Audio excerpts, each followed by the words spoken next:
और मंच पे बैठे सभी वक्तागण, सभी को 67 67वें धम्म गणतांत्रिक दिवस की बधाई देता हूँ। मैं आपका ज़्यादा समय नहीं लूँगा, लेकिन ये विषय के अनुरूप कुछ बातें बताना भी महत्वपूर्ण मैं समझता हूँ। सम्राट अशोक के कल्याणकारी गणतांत्रिक प्रबुद्ध भारत के निर्माण में भारतीयों की संवैधानिक भूमिका, इस विषय में 3 विषय हैं। एक, सम्राट अशोक का प्रबुद्ध भारत, दूसरी बात आती है वर्तमान भारत, और वर्तमान भारत को जातिविहीन चरित्रवान प्रबुद्ध भारत बनाने के लिए हमारी संवैधानिक भूमिका क्या होगी। इस विषय का प्रारूप इस प्रकार है। जो भी हो, मुझे आपका समय बिल्कुल ज़्यादा नहीं लेना है, क्योंकि मुझे काफ़ी समय से आप लोग बैठे हो और आपकी और कितनी परीक्षा ली जाए सुनने की। सो मेरे सामने में बहुत बड़ा प्रश्न चिन्ह है। ओके, तब भी मैं आपको स्लाइड्स के ऊपर में संक्षिप्त में मैं बताऊंगा। खुल रहा है स्लाइड? हाँ, खोल दीजिएगा। तब भी कि सम्राट अशोक का प्रबुद्ध भारत ये दुनिया का सबसे बड़ा, ये दुनिया का सबसे अमीर, ये दुनिया का सबसे शक्तिशाली जातिविहीन चरित्रवान प्रबुद्ध भारत का भवन, बाली से लेके यूनान तक और मिस्र से लेके जापान तक समता, स्वातंत्र, बंधुत्व और न्याय का प्रबुद्ध भारत का भवन खड़ा था। मैं आपको इधर ही समझा देता हूं। मैं इस स्लाइड्स में मैं आपको 2 चीजें बताऊंगा। आप सारे लोग इधर आओगे तो बेटर रह जाएगा। आई थिंक इस स्लाइड्स में सम्राट अशोक का प्रबुद्ध भारत कैसे था, आज का भारत कैसे है, और संवैधानिक अनुच्छेदों के अंतर्गत हमारी क्या ड्यूटीज बनती है। अगर मैं सम्राट अशोक को अगर आपके सामने प्रस्तुत करूं कि सम्राट अशोक बड़ा महान था, एस करेक्ट, लेकिन आज के डेट में तो भारत में संविधान लागू है। अगर वर्तमान भारत को जातिविहीन प्रबुद्ध भारत बनाना है, क्योंकि हमारा संविधान समता, स्वातंत्र, बंधुत्व और न्याय की बात करता है, तो सवाल पैदा होता है कि तुमको समता क्यों चाहिए, सवाल पैदा होता है कि आपको बंधुत्व कौन सा चाहिए, सवाल पैदा यह होता है कि आपको स्वतंत्रता कौन सी चाहिए। भारत तो स्वतंत्र हो गया। तो कॉन्स्टिट्यूशन के दायरे में अपनी बातों को रखना यह महत्वपूर्ण होता है। फिलॉसॉफिकल बातें मेरे पास में बहुत है, आपका मनोरंजन इतना कर सकता हूं मैं फिलॉसॉफिकल बातों से कि आप बोलोगे वाह वाह क्या बंदा है, लेकिन इन बातों से आपको कुछ भी लाभ नहीं होगा, कुछ लाभ नहीं है। हमारी जो बातें हैं, हमारे जो विचार हैं, इन विचारों को व्यवहारिक स्वरूप होना चाहिए, ये प्रैक्टिकली होना चाहिए, तभी आपके फिलॉसॉफी को, आपके वक्तव्य को महत्व होगा। अन्यथा तो बहुत बातें हैं, ढेरों किताबें हैं, तो जो भी हो हम अभी इधर ही देखते हैं। मैं अभी आपको समय लेना नहीं है, क्योंकि आप लोग बहुत थके हुए हैं यार। सम्राट अशोक का परिवार से हम शुरुआत करते हैं। सम्राट अशोक के दादा चंद्रगुप्त मौर्य थे। बाकी किसी को लगे तो इस भाषण में सारी चीजें मैं लिख चुका हूं रेफरेंसों के साथ में, कि सम्राट अशोक का इंपैक्ट, प्रभाव सारे मुल्कों के ऊपर में कैसे था, अरब में कैसे रहा, साउथ ईस्ट में कैसे रहा, ईस्ट एशिया में कैसे रहा, ग्रीक में कैसे रहा, ये सारी चीजें आपको मिल जाएगी इस बुक्स में। तो मैं आपको इधर ही ले चलता हूं। ये सम्राट अशोक का परिवार हुआ करता था। उसको 5 बीबियां थी और पुत्र थे। सबसे प्यारा पुत्र उसका कुणाल था। नेक्स्ट, उसके बाद सम्राट अशोक के पुत्र में महेंद्र, तीवर, जयलोक, कुणाल हुआ करते थे। कुणाल सबसे प्यारा पुत्र था। आप लोग तो मेरे ख्याल से संघमित्रा और क्या बोलते हैं उसको, अपना महेंद्र को तो सभी लोग जानते हैं। क्योंकि सम्राट अशोक की जब भी बातें होगी इंडिया में तो क्या किया सम्राट अशोक ने, तो सम्राट अशोक ने 84,000 स्तूप बनवा दिया, बेटा बेटी को श्रीलंका भिजवा दिया, और फिर बाद में क्या किया, तो फिर बाद में 99 भाइयों को पिटवा दिया। एक्चुअली उसको 3 ही भाई थे। फिर बाद में आएगी कि कलिंग युद्ध किया, लेकिन कलिंग युद्ध क्या, ये भी हम भी मानते हैं, वहां पे लाखों लोगों की हत्याएं हुई और स्वयं सम्राट अशोक ने शिलालेख पे लिखा हुआ है। लेकिन कलिंग युद्ध करने का मूल कारण क्या रहा, कोई नहीं बता पा रहे। भाई कारण तो होगा कोई, क्या कलिंग के ऊपर में उसको विजय प्राप्त करना था, या अंतरराष्ट्रीय व्यापार के लिए कुछ प्रॉब्लम्स हो गई थी, तो जो भी है। तो सम्राट, नेक्स्ट आप लीजिए, सम्राट अशोक का वैश्विक परिचय, वैश्विक क्या ना, ग्लोबल, विश्व, ये थोड़ा सा मैं प्रॉपर हिंदी के वर्ड्स यूज करता हूं, इसलिए इनका जन्म, सम्राट अशोक के आदर्शों को याद करने के लिए पाटलिपुत्र के लोग चैत्र शुक्ल अष्टमी को जयंती का आयोजन करते, बड़े हर्ष उल्लास के साथ में करते थे। सम्राट अशोक का जन्म चैत्र शुक्ल अष्टमी में हुआ।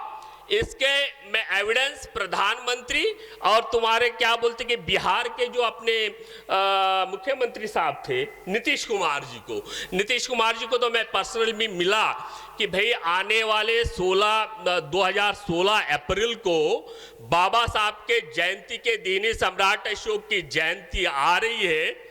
एक पॉलिटिकल एजेंडा और पॉलिटिकल सिंपैथी आप अगर लेना चाहते हो तो ये चीज कर लो। तो बंदे ने कर लिया है, उन्होंने वो डिक्लेयर कर लिया है, छुट्टी अवकाश दे दिया है। अभी यूपी के अंदर में इलेक्शन आएगा तो प्रधानमंत्री भी वो करेगा। सरकार किसकी है, मेरा कोई लेन देन नहीं, मुझे मेरा काम करना है। और मैं बहुत प्रभावशाली तर्कों के आधार पे चाइना के तर्क दिया, उनको साउथ ईस्ट कोरिया के दिया, उसके बाद में जापान, सारे तर्कों मध्य एशिया के दे के उन्होंने कर दिया। नेक्स्ट लीजिए भैया। सम्राट अशोक को भारत में प्रियदर्शी कहा जाता है, चीन में आयुवांग के नाम से जाना जाता है, दक्षिण कोरिया में उसको किंग अयुक मुआ कहा जाता है, जापान में सोंतोकुक धम्मा अशोक कहा जाता है, ग्रीक में प्रियदस्य कहा जाता है, मध्य एशिया में अक्सु कहा जाता है। ये उसकी वैश्विक पहचान है विभिन्न नामों में। अगर आप चीन जाइएगा तो चीन के अंदर में बड़े बड़े पिलर्स है उसके, कोरिया में है, उसके बाद में जापान में है। हम आगे देखेंगे, नेक्स्ट लीजिए। ये जो कलिंग वार की बात आपके सामने में आती है, ये कलिंग वार के पीछे में तो उनकी एक अपना अंतरराष्ट्रीय जो व्यापार मार्ग हुआ करता था समुद्र का, जिसके ऊपर में कलिंगों का आधिपत्य था और मगध के राज्यों को वो लूट लेते थे, उनके राज्य के व्यापारियों के जहाज लूट लेते थे, इसलिए उसको युद्ध करना पड़ा। बात ऐसी है कि सम्राट अशोक ने इसके पीछे में मैसेज क्या दिया पूरे वर्ल्ड को, इस कलिंग युद्ध के पीछे में, क्योंकि मैं कॉन्स्टिट्यूशन में भी आऊंगा बाद में। मैं आपको सिर्फ इतिहास बताने के लिए नहीं आया। अगर मैं बताऊंगा कि सम्राट अशोक बड़ा महान था, ये था, व्हाट अबाउट द रिलेवेंस, आज के डेट में प्रासंगिक क्या है? अगर सम्राट अशोक की नीतियां वर्तमान भारत को जातिहीन चरित्रवान अगर भारत बनाने के लिए प्रासंगिक है तो सम्राट अशोक प्रासंगिक है, नहीं तो जैसा है वैसे रहने दो। हमारे पास में तो पहले ही तो महापुरुषों की तो बहुत बड़े महापुरुष है ना, 20-25, उन्हीं को तो संभाल नहीं पा रहे।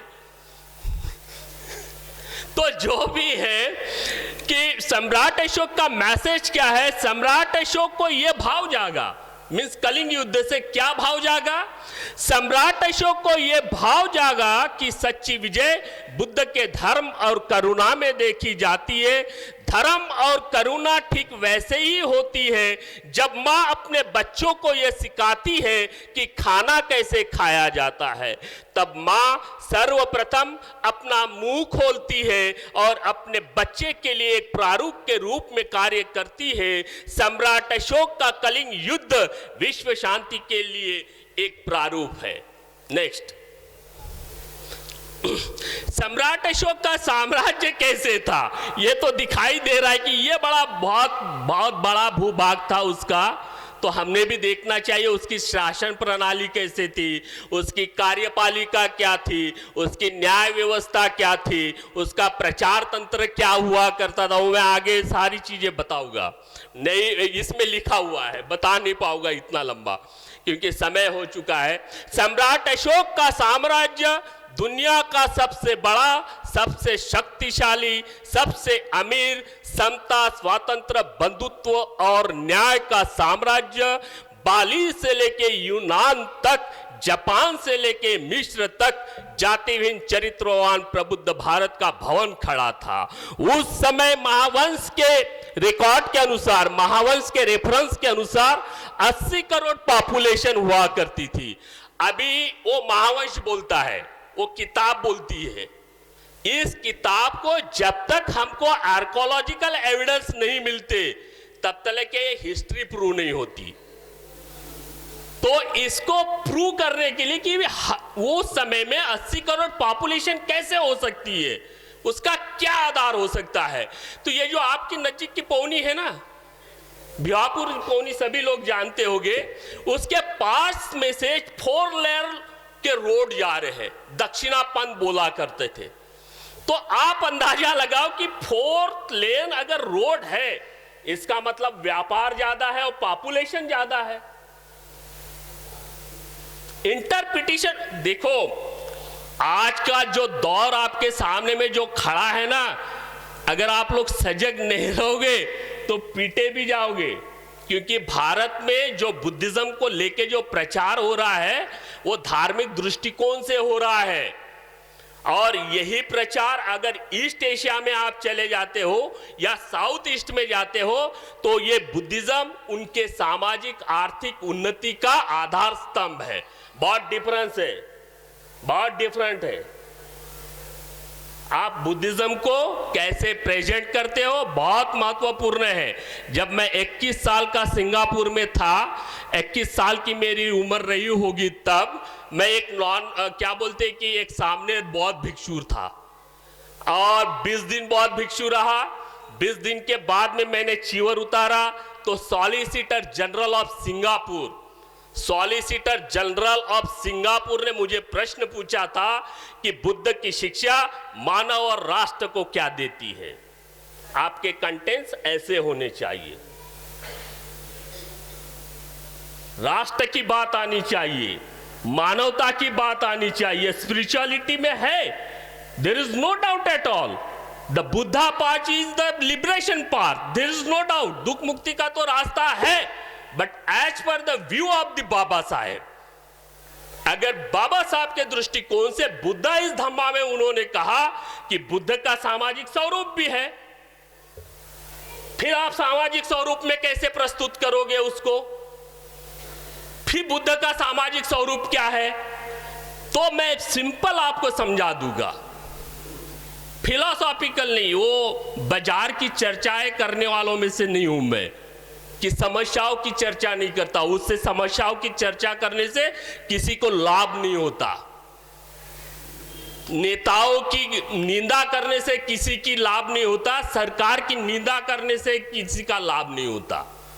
तो जब मैं सिंगापुर में था और मुझे पूछा गया कि भाई साहब कि बुद्ध की शिक्षा मानव और राष्ट्र को क्या देती है, solicitor general of the Singapore मुझे पूछता है, तब मैंने उसको कहा था कि बुद्ध की शिक्षा मानव और राष्ट्र निर्मित के लिए ही है। बुद्ध की शिक्षा मानव और राष्ट्र की निर्मित के लिए है। बुद्ध की अकेली पंचशील मानव और राष्ट्र निर्मित के लिए है। दुनिया में हमने देखना चाहिए, हत्या होती है, चोरी होती है, व्यभिचार होता है, झूठ बोला जाता है और नशा पता किया जाता है। इन 5 चीजों के सिवा दुनिया के अंदर में 6वीं घटना नहीं घटती है। इसलिए बुद्ध की पंचशील ये यूनिवर्सल है। लोग अगर पंचशील का पालन करना शुरू कर देते हैं तो लॉ एंड ऑर्डर के ऊपर में और भी क्या बोलते हैं कि डिफेंस के ऊपर में जो खर्चा होता है वो बच जाएगा, तो मानव जीवन मूल्य जो है अपने आप विकसित हो जाएंगे। एनीवे मैं इधर आता हूं अभी। चलो नेक्स्ट भाई।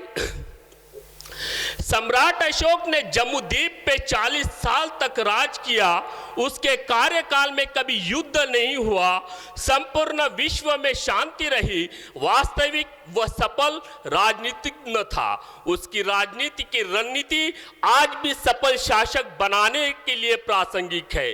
सम्राट अशोक की स्नेह में ही ममतामयी गोद को विश्व जगत भूल नहीं सकता, क्योंकि उनके ग्लोबल बौद्ध नैतिक मूल्य की श्रेष्ठ बुद्धजा राजनीति की पीयूष पायनी जग कल्याण की मैत्री की तरंगे सदा साथ है। सम्राट आप कितना भी पटक लो, आप कितना भी पटक लो, आपके हाथ में सरकार नहीं आने वाली जब तक आप सम्राट अशोक के राजनीति के रणनीति को नहीं समझोगे।